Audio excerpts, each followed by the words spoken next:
بسم الله الرحمن الرحيم. سلام على آل ياسين.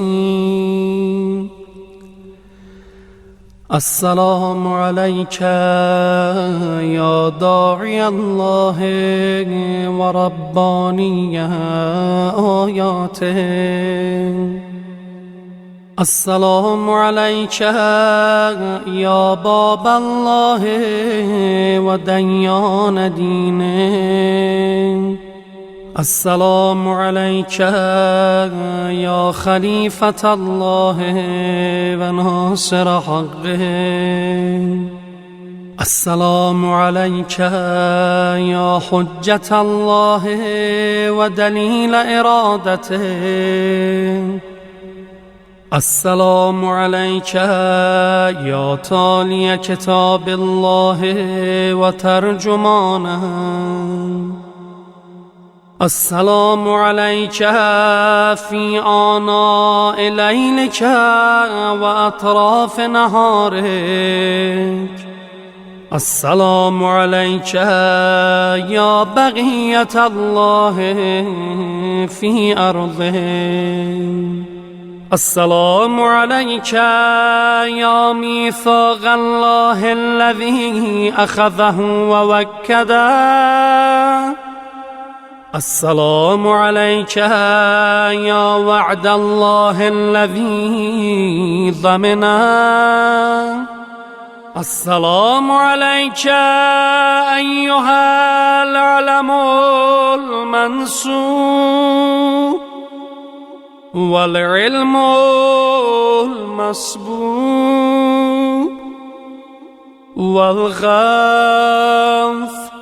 والرحمة الواسعة وعدا غير مكذوب.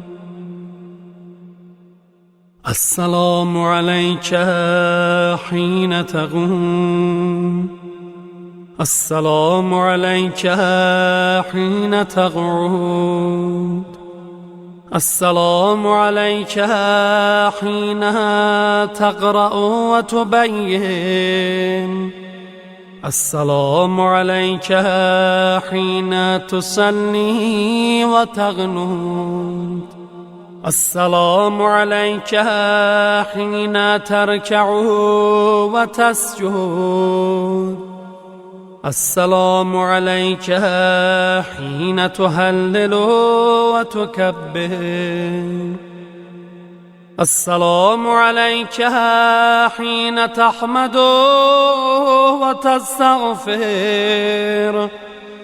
السلام عليك حين تصبح وتمسي. السلام عليك في الليل إذا يغشى والنهار إذا تجلى.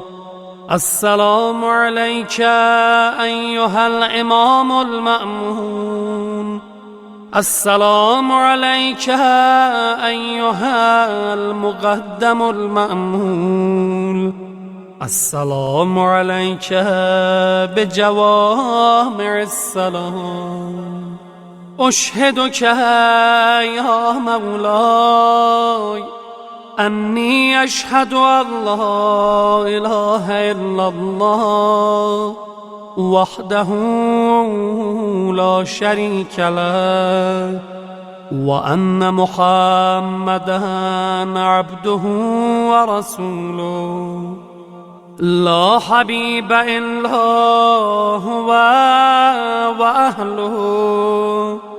وأشهدك يا مولاي أن عليا أمير المؤمنين حجته والحسن حجته والحسين حجته وعلي بن الحسين حجته ومحمد بن علي حجته وجعفر بن محمد حجته وموسى بن جعفر حجته وعلي بن موسى حجته ومحمد بن علي حجته وعلي بن محمد حجته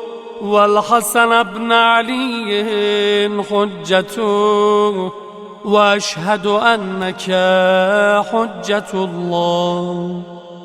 أنتم الأول والآخر وأن رجعتكم حق لا ريب فيها يوم لا ينفع نفسا إيمانها لم تكن آمنت من قبل أو كسبت في إيمانها خيرا وأن الموت حق وأن ناكرا ونكيرا حق وأشهد أن النشر حق والبعث حق وأن الصراط حق والمرصاد حق والميزان حق والحشر حق والحساب حق والجنة والنار حق